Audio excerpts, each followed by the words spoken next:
The following is a Furnished Brothers production. Introducing your host, Rob. Put your best players out there, Mike. And Ryan. William Nylander is a no-show this year. This is the Talking Buds podcast.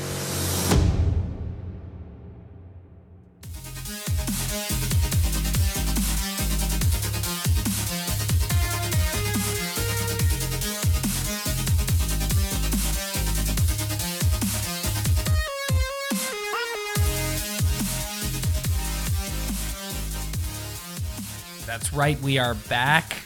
Episode 9 of the Talking Buds podcast. Another celebratory episode. The Leafs defeating the Boston Bruins 4-2. We just got finished watching it. Thank you for downloading and checking out the show. As always, I'm Rob, and he's Ryan. Yes, another celebratory episode. And I feel like this is getting a habit for us. Like, we're always getting on here after a big win. It's kind of nice. This is the all positivity Leafs podcast, Ryan. Honestly, like if you're just looking for straight optimistic takes, you might as well just come here, which in the past people would usually say we're pretty negative, but since this is our first year doing the pod, everyone just thinks we're super positive. So it's kind of nice. All right, so let's get into it. We'll kind of brush over the previous week since we did our last show, but let's get into tonight, because tonight, going into it, many people build this as quote unquote the most important game of the season. I had a hard time sort of feeling that way simply because both teams are not at full strength. Both teams missing key players on each side.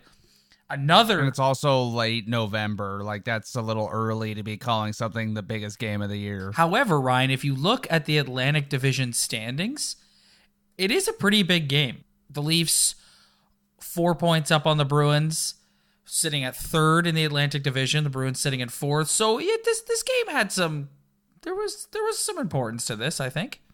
Yeah, we were all expecting a logjam of three teams fighting for a position, but so far it's 4. So yeah, these games are important, but I don't think stating that a game in late November is the most important game of the year, I think that's a bit of a overreaction. It was also Patty Marleau's 1600th game. Any comments on that? Yeah, just super impressive. Got a big standing ovation. Yeah, there's only 11 guys in history to do that, so regardless of how you think he's playing or what type of hockey player he is, super impressive stat. You got to be healthy for a lot of your career to get to that point and play a lot of years, so he seems like a super cool dude. All the guys love him. Dermott said in the intermission interview that he's definitely the coolest guy in the dressing room. So take that for what it is. Patty Marleau, congratulations, buddy. So the Leafs started this game like a house on fire.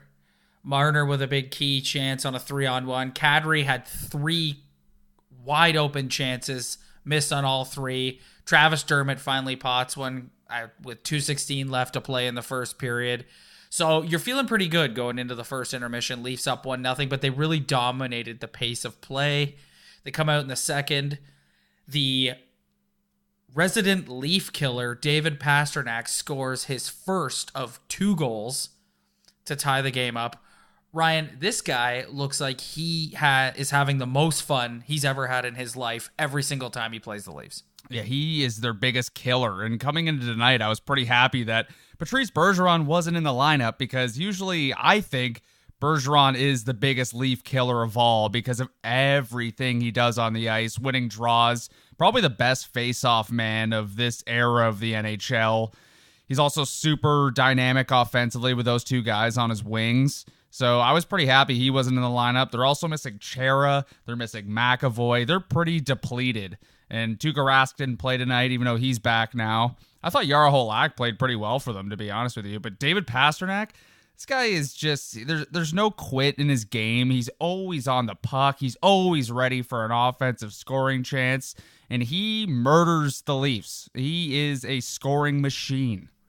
Yeah, you can tell, like, he looks, like I said, he looks like he's having the best time of his life when he's out there playing against them. Every single time they play him, he's got, the Leafs ended up winning 4-2, Pastrnak gets both the goals. The other two Leaf goals coming from Igor Ozhiganov on a beauty feed from Mitch Marner. We talk week in and week out about Marner, but Ozhiganov tonight in the right place, the right time, pots one.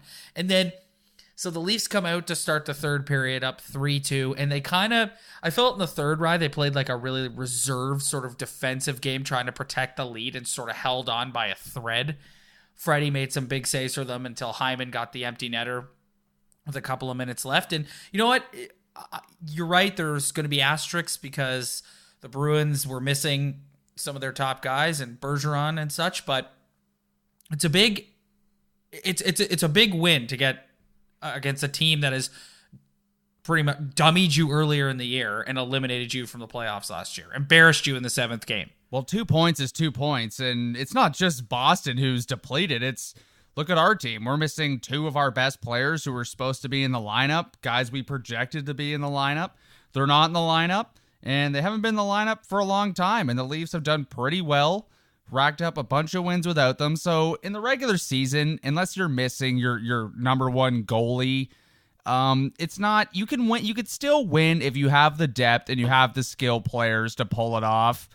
I thought Boston tonight, one thing I noticed about the Bruins is they are so good at just being ready to shoot the puck. No, quick turnover in the Leafs end. Someone gives the puck away. Marchand gets the puck. He turns around and there's Pastrnak ready to go in the slot with a one-timer. They're super dangerous. And we had the conversation a couple weeks ago about who we would rather play in the playoffs. And after watching tonight, the depleted lineup, I just think the Bruins scare me, man. I'm not sure. I said I'd rather play the Bruins because you got to shut down that top line. And tonight showed you that Pastrnak was the only guy who scored. Maybe they're just a little top heavy. But, man, that top is so dangerous, and they do serious damage. So maybe my mind's starting to change a little bit on that take. Anyway, before we move on from the Bruins and tonight's game, I want to talk a little bit more about David Pastrnak. He was asked today during the game day skate about his own contract with respect, obviously, to William Nylander, because apparently he and Nylander are buddies.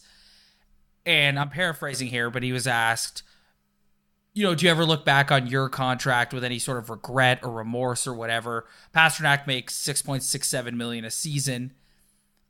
And Pastrnak in a very humble way was like, no, if you told me when I was 15 that I'd be making $6 million playing hockey, I wouldn't have believed you. It just seemed like genuinely happy to be where he was at.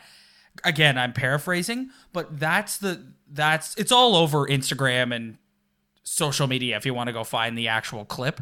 But that's essentially what he said. And what I took from watching that was, man, here's a guy who, and this is where Nylander is going to run into trouble, and we'll get into Nylander later. We've got lots to talk about with Nylander, but this is where I think Nylander has run into a bit of trouble with the fans, and he's going to have to do this sort of PR when he comes back. I just thought it was a really earnest, sort of honest, genuine, humble answer to that question. And I was really impressed. Yeah, he almost sewered his buddy. I know him and Nylander are good buddies. I think they played together in the Swedish league when they were younger. That's why they're so close, and they were two of the most skilled players in that league at a young age. So they've always had a good connection, and they've always had a good rivalry playing each other. But for PR purposes for William Nylander, that comment, it's here's a guy, they showed on the broadcast tonight, players in the National Hockey League who've scored the percentage of goals for their team this season. And David Pastrnak is first in that category. He's scored 26% or around there of Boston's goals this season. And here's a guy who's talking about something we've been talking about forever, a contract. And this is his comparable. This is the guy everyone's comparing Nylander with. And he's out here in Toronto saying, I don't regret this contract. I would sign it today, tomorrow, whenever. I just want to play hockey. I thought this was a good deal at the time. I took it.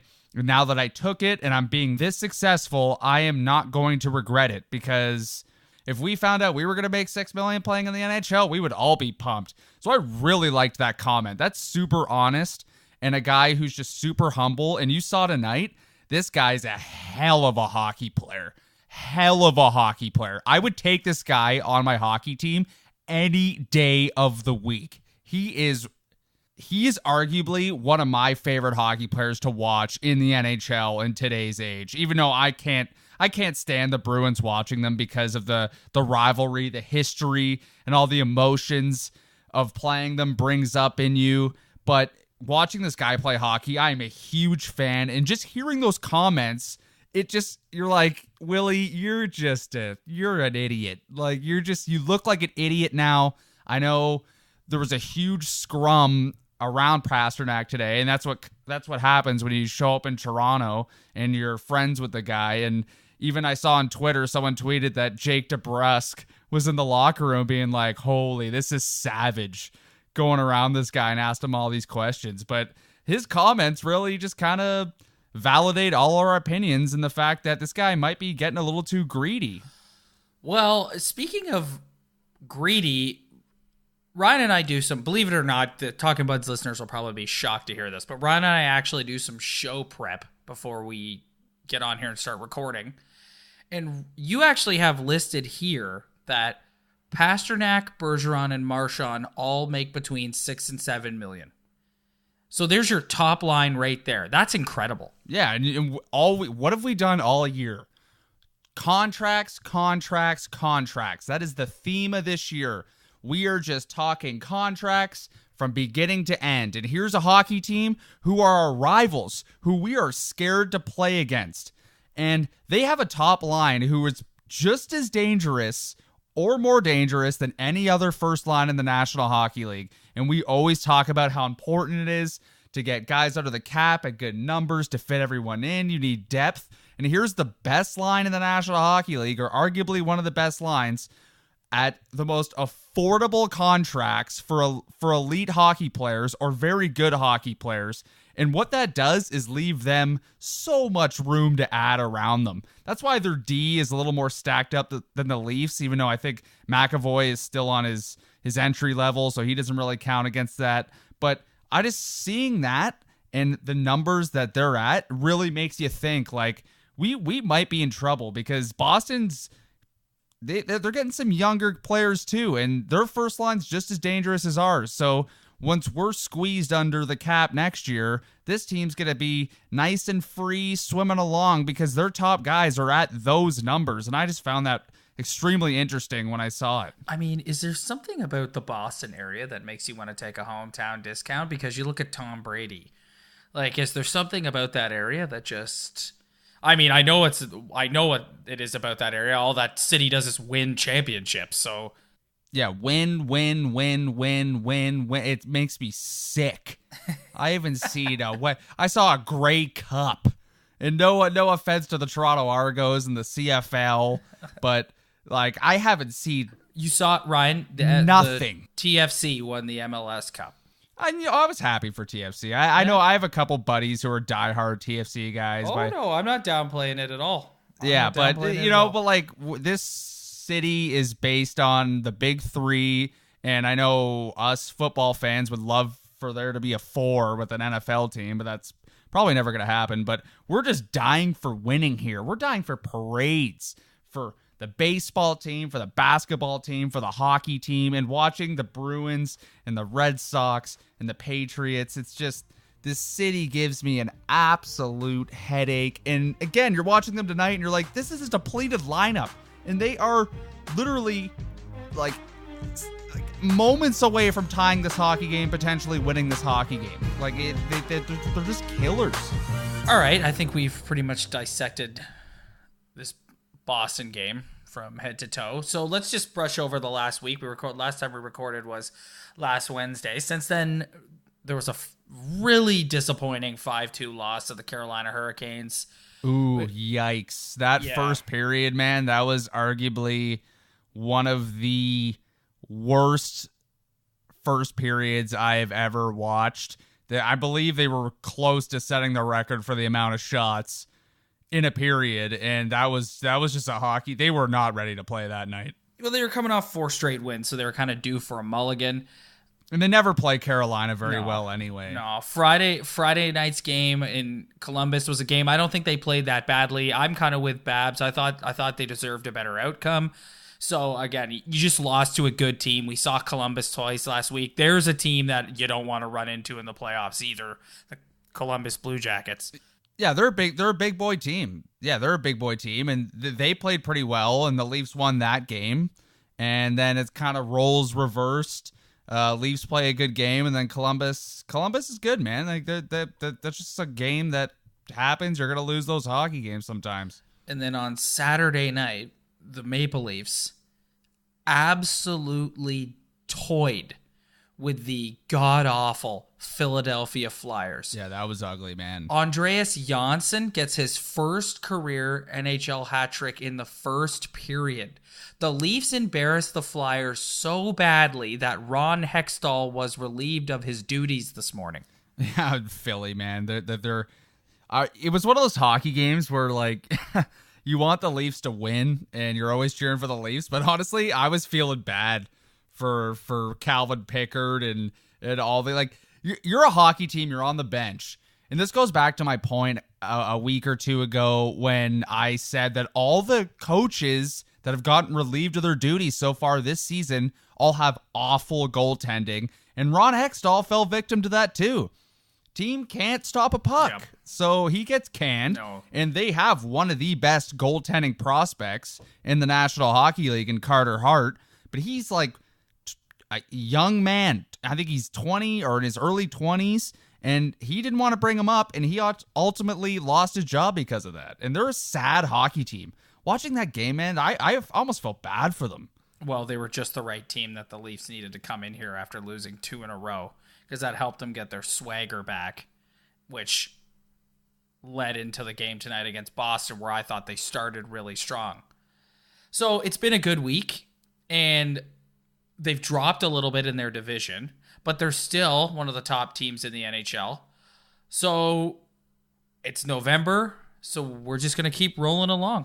Yeah, the thing I've noticed about the Leafs so far this season is, like, everything on paper. I know we don't sit and analyze the Corsi and Fenwick, but I feel like it's still important to, like, integrate some statistics that can stand out. And the Leafs, for me, show that they're a great hockey team because pretty much in every category, they're sitting in, like, the top 10 range. Their power play's been struggling a lot lately, but they had such a good start that they've kind of stayed at that top 10 list in power play. But what do you think about the defensemen this year and them as a unit and how much they have improved? Do you think they've even improved at all? I want to get your opinion on this before I weigh in.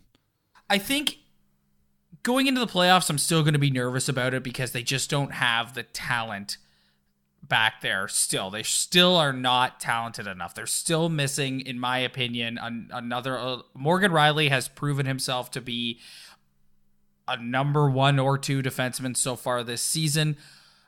They're missing another guy of that caliber back there, which I think come playoff time is going to make me a little nervous. Having said all that, I think they've definitely improved from where they were last year. Systematically, they're not, like, they don't run around as much. They protect Anderson a little bit better. And that's, credit for that goes to the serial winner, DJ Smith, the Maple Leafs defensive coach, and Babcock. I just think that they've done a better job this year realizing, and maybe because they had an off season, because the defense really didn't change that much from last year. Like, Polak's gone and Ozhaganov's in. Yeah, you basically just replaced your bottom pair. That's all they did. Yeah. So maybe they had a full off season to kind of scheme a better defense. But I definitely think they have improved. And I think, like I said, I don't sit there game in and game out going, oh my God, they're just an absolute tire fire in their own zone. Like, I don't do that as much as I did say last year, but the lack of talent back there does concern me heading into the playoffs and if they're going to go on a run in the playoffs.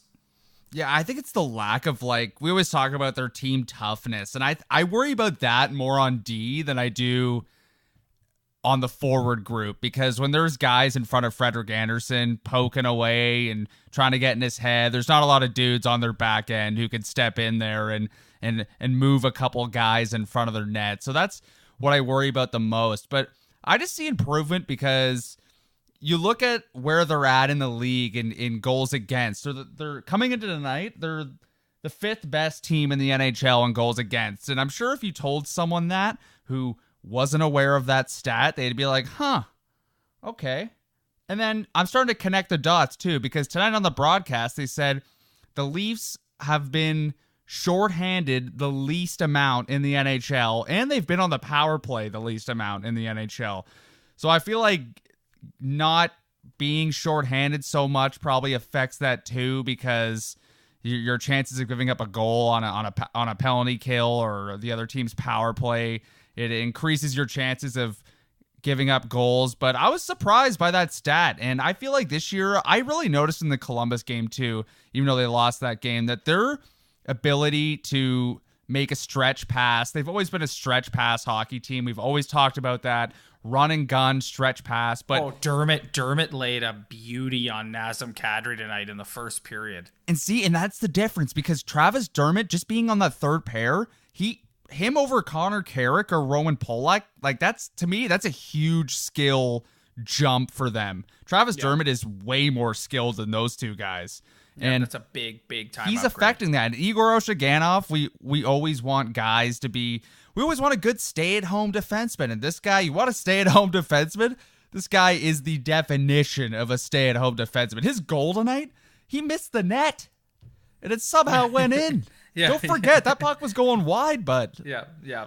So I no, but I just think their ability to actually execute the stretch pass this season is the difference between them giving up so many goals and them getting so many goals, because they're actually executing it this year, and they're actually getting the puck out a little quicker than they used to.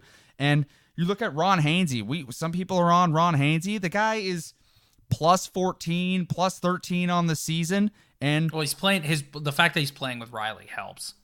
Yeah, and but even just seeing that stat, like whatever you want to think about that stat, whether it's important or not, but that it jumps out at you when you look at it. And I'm pleasantly surprised about the numbers, and trying to watch the game a little closer, play by play, trying to understand how they are getting the puck out and how their systems work. I think they have shown a little bit improvement. What's up, everybody? Thank you so much for downloading the show. Don't forget to give us a follow on Instagram at Talkin' Buds Podcast, on Twitter at Talkin' Buds Pod. You can download the show on iTunes, Stitcher, YouTube, and TuneIn. Spread the word. Tell your friends. We really appreciate all the support. Thanks. Now, let's get back to the Toronto Maple Leaf Podcast for all the buds. This is the Talking Buds Podcast.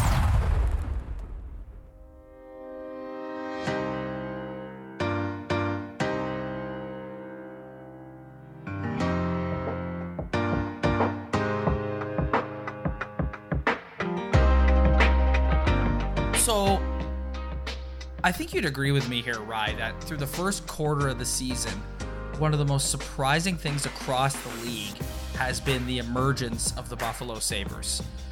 They are a legitimate threat in the Eastern Conference and in the Atlantic Division. They're tied with the Leafs at 34 points, sitting one behind the Lightning, who are, again, leading the division. Did you see this coming? Nobody saw this coming. The Leafs haven't played them yet. The first time they play them is next Tuesday. What is it about Buffalo this year that has made them a legitimate force in the East?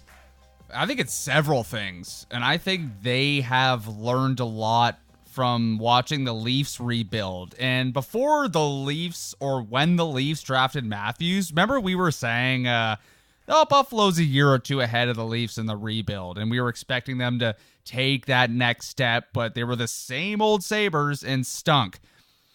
But they have their number one center, Jack Eichel, who's healthy, who's playing well.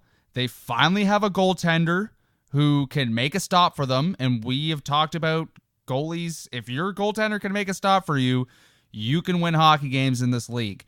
And their first overall pick that they acquired in the last draft is a very good D-man who's already good at 18 years old, 19 years old, and will continue to get better every single year. And they added depth They added a guy like Jeff Skinner, who's having a career year or is on pace to have one of the best years of this guy's career. So I think it's like a perfect storm of a bunch of things coming together. And another thing, Jason Pominville, this guy, old guy in the league. You don't expect much from him. Having a monster year on the third line. So it's depth. It's your top guys getting it done. It's adding more guys on your blue line. And it's finally getting a goalie who can make a stop for you. And that's the recipe you need to win in this league. And their skill level has just gone through the roof compared to last year, the year before. So they're a really dangerous hockey team. And I'm almost looking forward to the Leafs Sabres game 1 as I was. I never thought I'd hear you say that. I said I was super stoked at the beginning of the year. I was like, hey, I just want to see Boston play the Leafs. That's the game I want to see because it really interests me. It's a good measuring stick.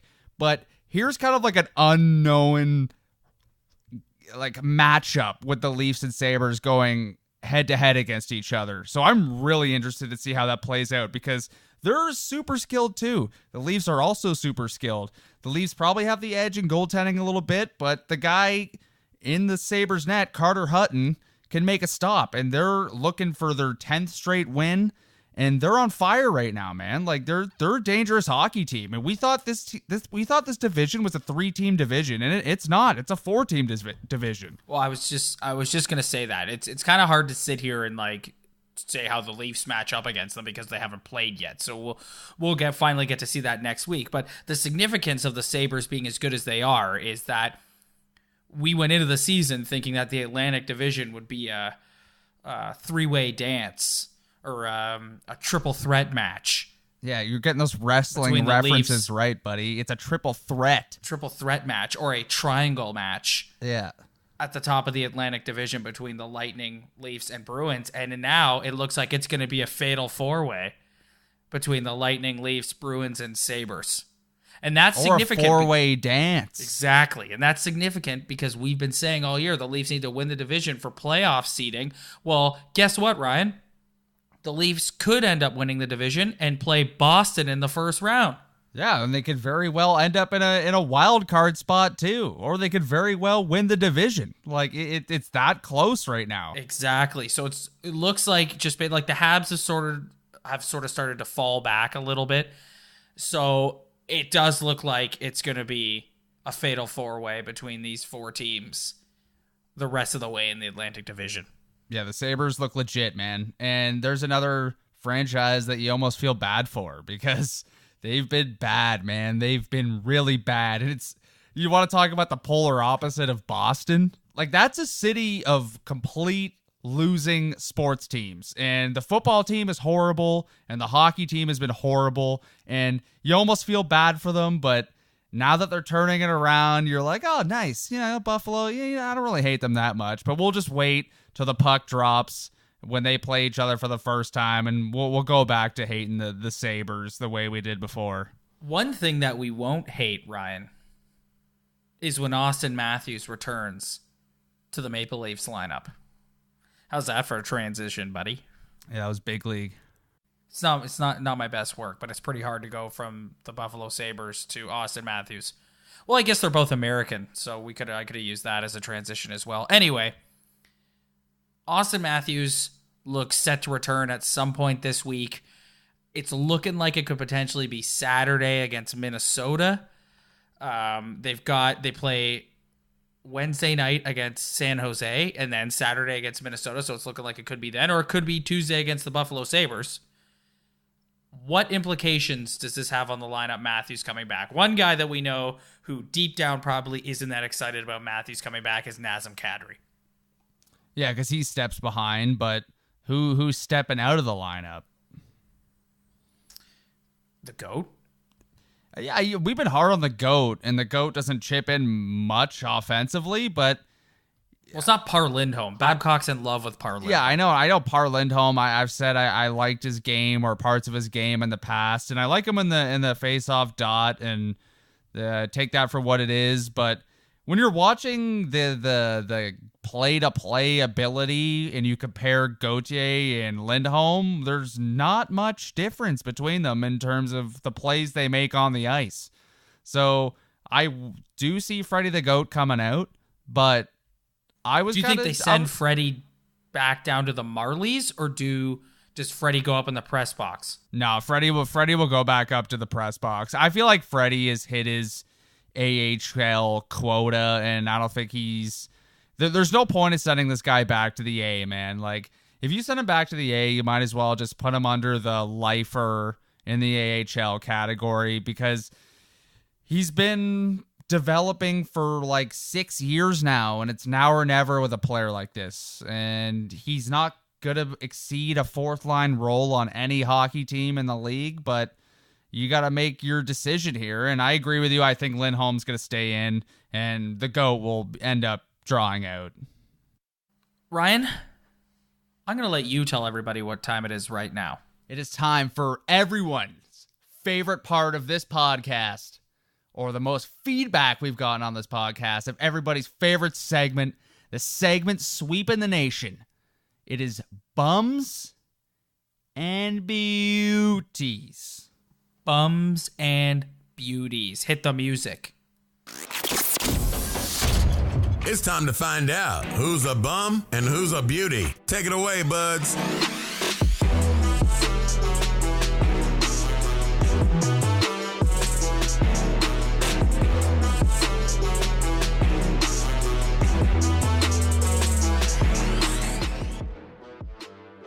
All right, Ryan, I would like to go first. Pretty easy choice this time. And before I say it, I'd like to give a shout out to our buddy Tony on Instagram, who hit us up a couple of days ago suggesting that this be one of the beauties. So Tony, thank you for that. We're going to take your feedback. Andreas Janssen, you are my beauty of the week. You can't go wrong when you get a hat trick in the first 12 minutes of a hockey game. He looked like, since he's been with the Marlies, we've heard so much hype about what this guy's ceiling is, and you saw it on Saturday night about what he's capable of. And I was really happy for the guy. He looked really excited. He's a guy who's going to be sticking around here. If the Leafs are going to go deep and make a run, they're going to need his depth scoring on the third or fourth line, wherever he ends up being slotted. So good for you, Andreas Janssen. You are my beauty of the week. The best part about this segment is 1 week a guy could be a bum, the next week it could be a beauty, or several weeks in between. So this week I'm coming back around, and my beauty is fourth line legend Josh Leivo.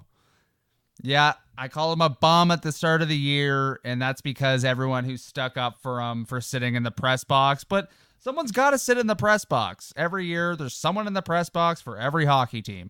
But this year, no one is happier that William Nylander hasn't signed than this guy, because he's gotten the opportunity he's been dying for.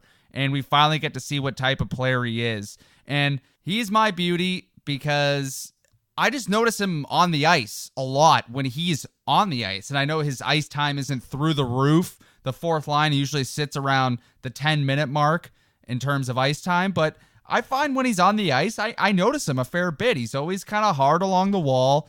He's in front of the net, getting his opportunities. He's the only Leaf to drop the gloves this year, so I give him credit for that. He'll get in a guy's face, but he's mainly my beauty because sometimes a guy can be invisible when he's out there and not do much. But I've been noticing this guy a lot, and he's been chipping in, and he's scored some pretty decent goals. He scored again tonight.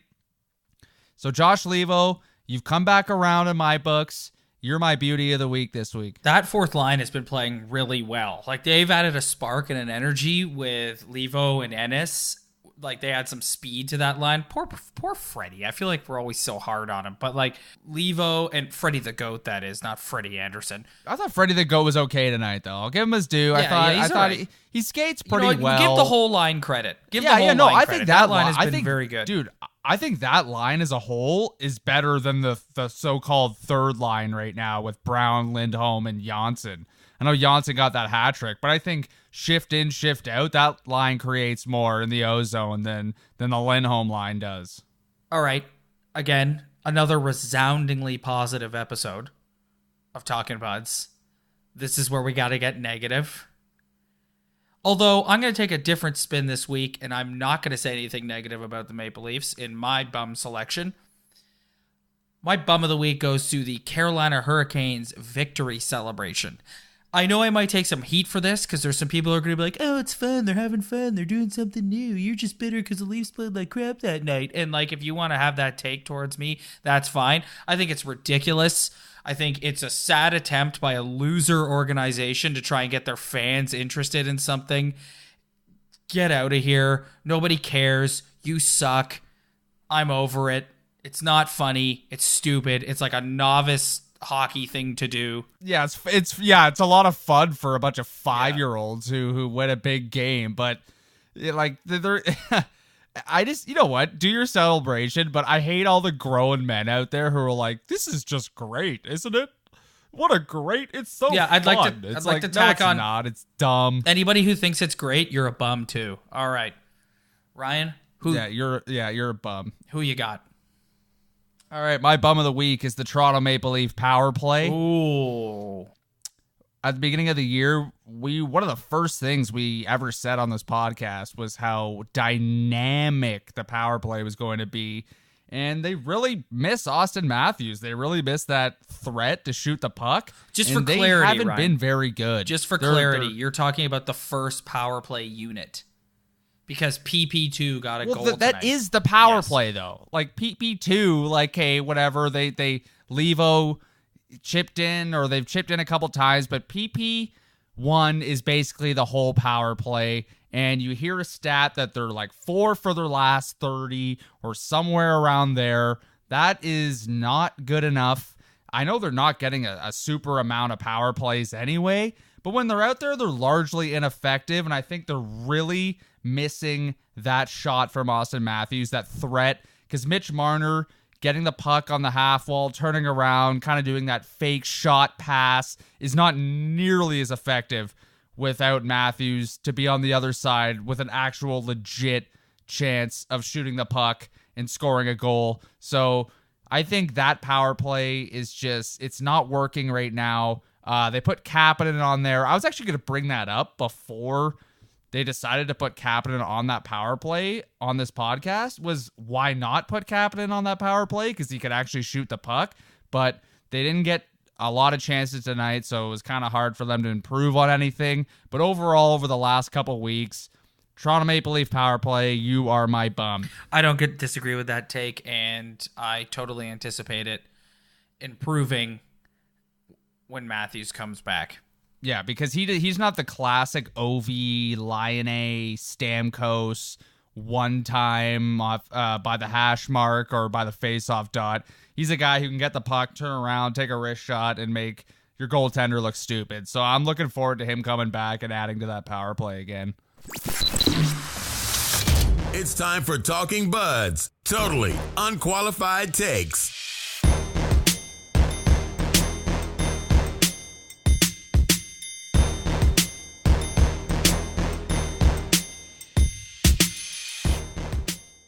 Well, Rye, this is the second or third week in a row that we've left it till the end of the show. Anyone who's been listening to Talking Buds since we started has probably noticed that in the last few weeks we haven't really been doing our totally unqualified takes. The reason for that is because there is only one totally unqualified take for us to have right now, and that is, will he or won't he sign? The good news is, Ryan, we can see the finish line. This Saturday at 5 p.m., we will finally have an answer to that question regarding William Nylander. Talks apparently have picked up over these last couple of days. The rumored figure being thrown around is 6.9 over 6 years.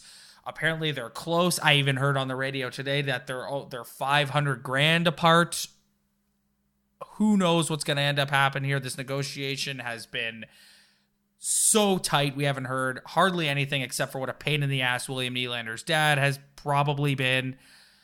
So are you still on the fence about if he'll sign or not? Yeah, it was weird, that whole storyline with like Mark Savard tweeting out that he had the info from a source that Nylander was going to sign that day. I can't remember exactly what day it was, for 6.9, and the term was still kind of blurry. No one really knew. And then it didn't really happen. If you were expecting it to happen, it didn't happen. To me, there's two options. He signs or he doesn't. He sits or he plays. He's not getting traded. That's not happening. So if he signs a contract the day of or the day before, then that's telling me that him being upset about the deal they're offering him, the way he's going to get back at them, or the way he has gotten back at Kyle Dubas and the Leafs, is fine. You're not going to pay me what you want, then I'm going to wait till the very last minute to sign this contract. Which really, if that was his plan, it's backfired, because they're one of the best teams in the National Hockey League without him.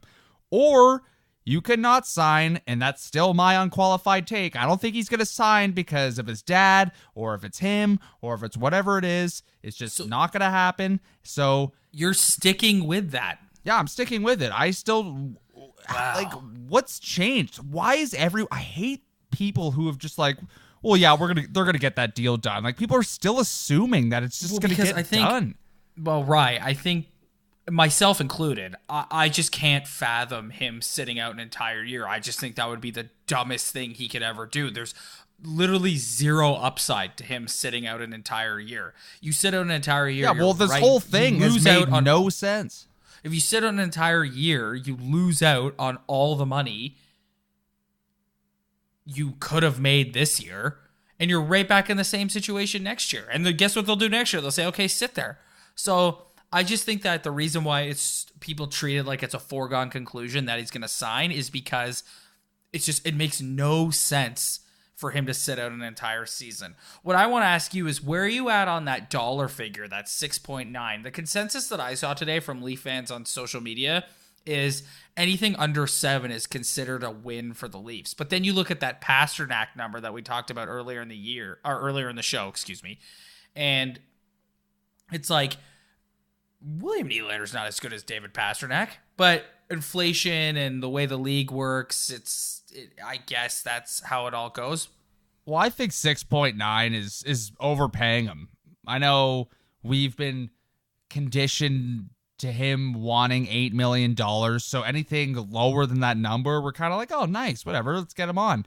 But I still think, for what this guy means to this hockey team and what he's meant to this hockey team in the past, I still feel like that's a little bit rich for him. I would love to see him just come out at 6 flat, but that's not going to happen. If he does sign, it's probably going to be at that number. But I'm so tired of this. I'm so happy it's finally coming to an end. Every week, if you listen to Overdrive on TSN, Jeff O'Neill makes the joke every week that this is the biggest week of the negotiation, and it is. Well, he said tonight on the broadcast. This player is not good enough to be dominating the narrative as much as he has, and I agree with that. Nylander is not a good enough player. Like, we just for us to spend so much time talking about him and what he's going to do. It's just like I said, like, thank God this is finally going to come to an end. Yeah, it's the sexy topic, and everything you laid out in terms of how it all makes sense that he's going to come back and how it makes no sense for him to sit out.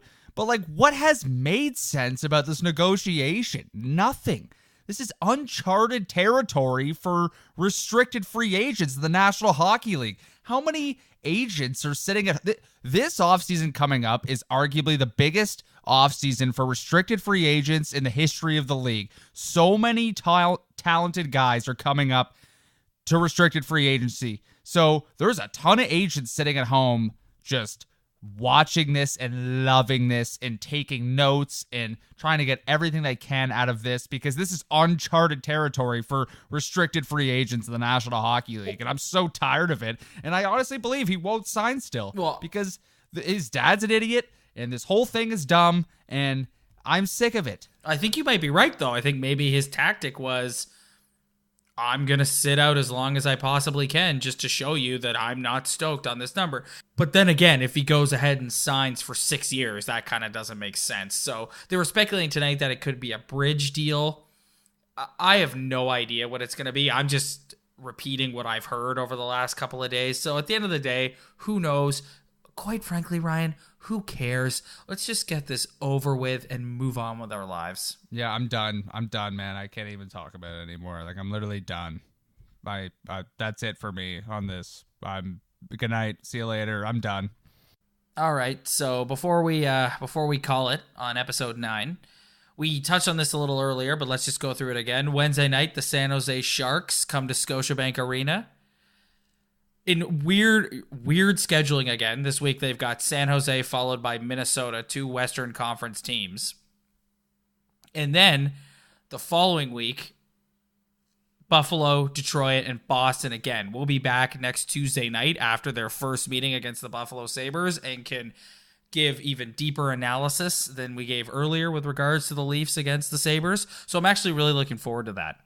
Yeah, I'm really looking forward to that hockey game too. And finally some more divisional games getting thrown into the mix here. I know playing the West, I don't know how everyone feels about it, but I want to see them get dirty in their division now. And you mentioned Boston. They're playing Boston again. That's 3 of the 4 games they're playing Boston this season out of the way early. But I'm happy to see them get another game against the Red Wings.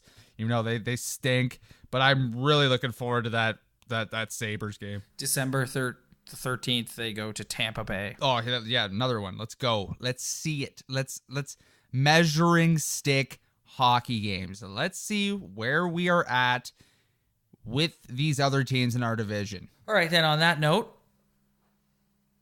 we can call it quits here on episode 9. Huge thank you to anybody for downloading and checking us out. We always appreciate your feedback on our social media, so keep going with that. Thank you very much.